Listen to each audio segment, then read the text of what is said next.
Welcome everyone, and thank you for joining me for another brand new edition of Diecast Emporium Military Mondays here on Diecast Emporium, brought to you by my friends at smallscalehobbies.com. You all know the drill by now. If you're into wargaming or any 187 scale military models, please be sure to visit us on the World Wide Web, smallscalehobbies.com. Alright guys, the subject of today's video is the King Tiger, or the Tiger II. It is a 187 ready-made, fully assembled model by Artitec. Item number 387.75. There's a description of this particular version, the WM Tiger II Porsche. There you go.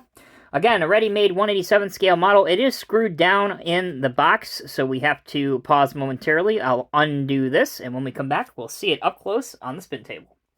Alright everyone, thanks for sticking with me. While the model rotates several times around on the spin table, allow me to read you a little bit about the real vehicle. The Henshaw design for the Tiger II, or the King Tiger, was completed by October 43. Production models carried a turret designed by Porsche, but after the first 50 models had been built, the tanks were wholly produced by Henshaw. The tank was similar to the Panther, used the same engine, although its heavier armor, impenetrable to most Allied weapons, resulted in a lower power-to-weight ratio, and consequently the vehicle suffered from a loss of speed and mobility. The main problem with the Tiger II was unreliability. Many were abandoned by their crews when they broke down or ran out of fuel, as their bulk made them difficult to move, conceal, or even recover. The Tiger II first saw combat on the Eastern Front in May 1944, and in the battles in Normandy in the autumn of that year. It took a crew of 5 to operate this vehicle. It weighed just north of 153,000 pounds. That's massive even by today's standards for tanks. It had a 68-mile range, and the armor, depending on its location, was 100 to 150 millimeters thick. That's 3.94 to 5.9 inches.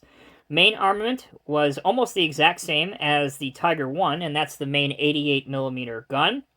It had two 7.92 MG34 machine guns, one coaxial and one on the hull front, and usually there'd be another machine gun up on top here as well. Maximum road speed was about 24 miles an hour, and it could clear a vertical obstacle of about 2 feet 10 inches, or clear a trench of 8 feet 2 inches. Alright, that's some info on the real vehicle. Let's now finish up the video by talking about the model. As I've said a couple times already, this is a fully assembled, ready-made model by Artitec, meaning you have to do nothing other than take it out of the box. It is perfect for wargaming or military trains from World War II, specifically, obviously, German trains from that era. The model has a very impressive hand-painted paint job on it. Obviously, you can see the Iron Cross. There is an antenna. A couple of the hatches are opened up, so you theoretically could put a commander and a couple other guys inside the vehicle if you wanted to. The weathering continues, with some of the exhaust areas being blackened from a couple years of service.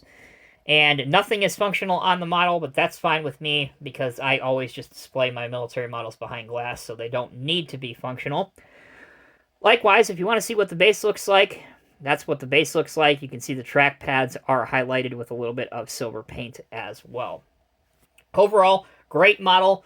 Certainly, as I said during the introduction, one of the most feared vehicles in all of World War II, whether by the Allies or the Axis powers, and certainly makes a great model to add to your collection. As always, thank you so much for watching Military Mondays. If you found this video insightful or enjoyable, or both, please like it, share it with your friends, and if you look at your screen right now, you will see the full playlist for all the Military Mondays videos, so you can have yourself a marathon if you want to.